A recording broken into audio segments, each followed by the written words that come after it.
Aloha and greetings. This is Master Sio. Meditation does not always mean a state of absolute quiet or calm. It's a state of mind, or more closely, a state of no mind or calm mind. Even if you are in a frenzied activity in, say, a large concert, or you are walking with a bunch of people going ha ha ha and telling each other stories, meditation or a meditative state of mind can be accomplished in such a situation. We are already in the state of meditation. The depth varies with time and your state of mind, my state of mind. We are already entering into a state of meditation. Today I want to include in our discussion the idea of death. I know it's kind of a grisly thought to some people, but it is something that is inevitable and will come to all of us.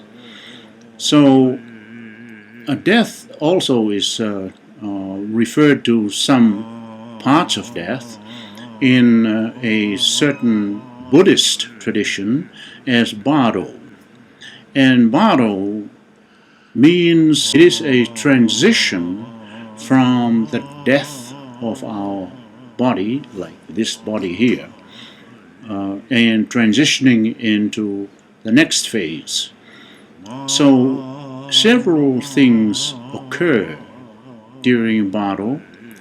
One is a realization and acceptance of the death of our physical body and the transition into a more energetic or spiritual kind of existence, going through also a state of the mind, the psychological awareness. What I'm trying to say by referring to this state is that we have to be in a state of void or nothingness in order to go into the deepest sense of awareness. The Native Americans had a saying sometimes when they go to battle, or even if they're just going hunting, they would say something like, "Today is a good day to die." They didn't really mean die as in battle all the time. They meant it's a time of renewal. So in the same sense, there are similar sayings in most holy books. You have to die in order to alter your life positively. And so bardo is kind of referring to the same transitional state. And this happens also in meditation. You will get the deepest transition or deepest benefit from this meditation by going into the void, which is a form of death, I guess. Today is a good day to die, figuratively. By the way, meditation is the only practice where nobody dies.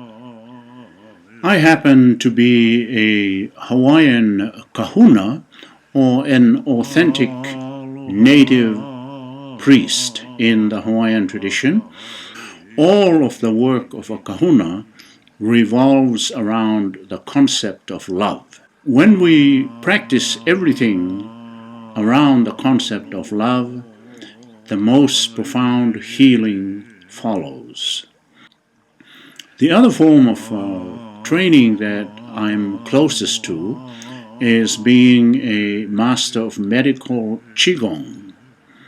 QiGong is a way of moving energy that was discovered centuries ago by the people of China, and they are very refined in the practice of moving energy in order to help people. Energy is also known, or Qi, as energy or life force, prana, or in Hawaii, mana. All of this means the practice of improving your life by subtle means. These traditions are very aware of the connectivity or interconnectedness of things that appear to be physical, as well as the more subtle forms of energy like prana, mana, and life force. The reason that I referred to bardo, or a form of death, earlier is to remind us that we have to ditch the old concept that we are sick. It's good to acknowledge that we are not in the healthiest state, but that is not our true state. And so this meditation will help all of us to transition into a void or a mild form of withdrawal from the busyness of our mind and opening up our heart to receive the ultimate form of change, which is very subtle and comes in the form of Qi or energy. Without the state of calm, it would be very difficult to receive the higher frequencies that we are all looking for, so that we can boost our immunity, our immune system, by boosting our frequencies. Right now, as you look at me or listen to the sound of my voice, we are communicating in profound ways through these little lights that are not visible to the naked eye, but nonetheless, as you are looking at me, there is a change of information between you and me through these little subtle lights known as biophotons. And you more than likely are beginning to feel a state of growing relaxation, but it is really very normal for us to communicate through these subtle forms. And one of the most prevalent or obvious signs is a state of relaxation which keeps growing with each moment that we are together. So, in the healing, what happens is a absorption or acceptance of information from your higher self. And my job is basically to help you to relax to the point that these subtle frequencies will enter your body more easily and effect the change that you're obviously here to receive.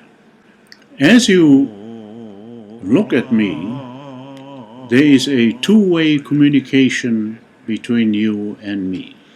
There is also a synergistic communication, an exchange of information, not only between you and me, but with everybody else who is tuning in at the same time. The energy just kind of works like a huge ocean wave that encompasses and nourishes all the fishes and the shrimp and the creatures of the ocean. So we are all in one huge bubble of healing. It is essential that we try to empty our mind of competing thoughts by the simple art of relaxing. And this is why I was talking about the state of calm that comes to us when we are dying, but here we don't have to die. Also, a little bit later, I would like to request that you look into my eyes very deeply and just observe the frequencies that cause you to feel certain sensations. For now, please keep your eyes focused right about here on my third eye and just observe what you are feeling. In general, what you will feel is an ever deepening sense of relaxation. You may start to feel some tingling, a change in your body temperature. You may become a little warmer. Some people go into a cooler state. And there may be even a little bit of pain. Pain, by the way, would be a very good sign. It means that the area where the pain is being addressed, and the pain shall subside and go away. So now I will keep quiet for a moment while you observe here. Even if I close my eyes, you keep yours open.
Ho'ola.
Ho'ola.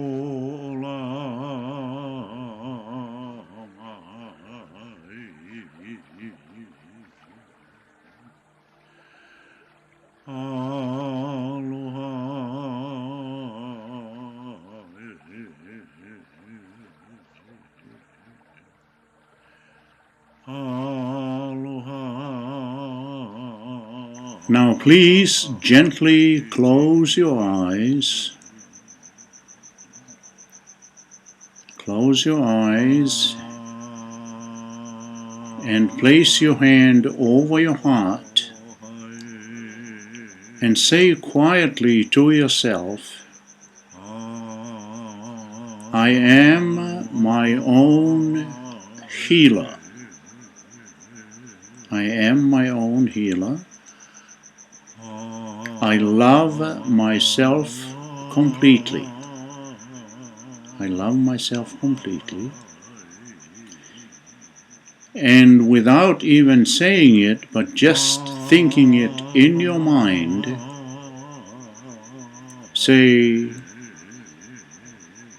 the blessings and the healing that I receive today is automatically extended to include, then fill in the blank, your brother or your children, your family, friends, not too many people, pick a few, and they shall receive the same blessings as well. It is possible that you may see yourself from outside of yourself, a new person, a glorious state that you induced in yourself. This work builds in increments. So if you have a chance, please join us again the next time.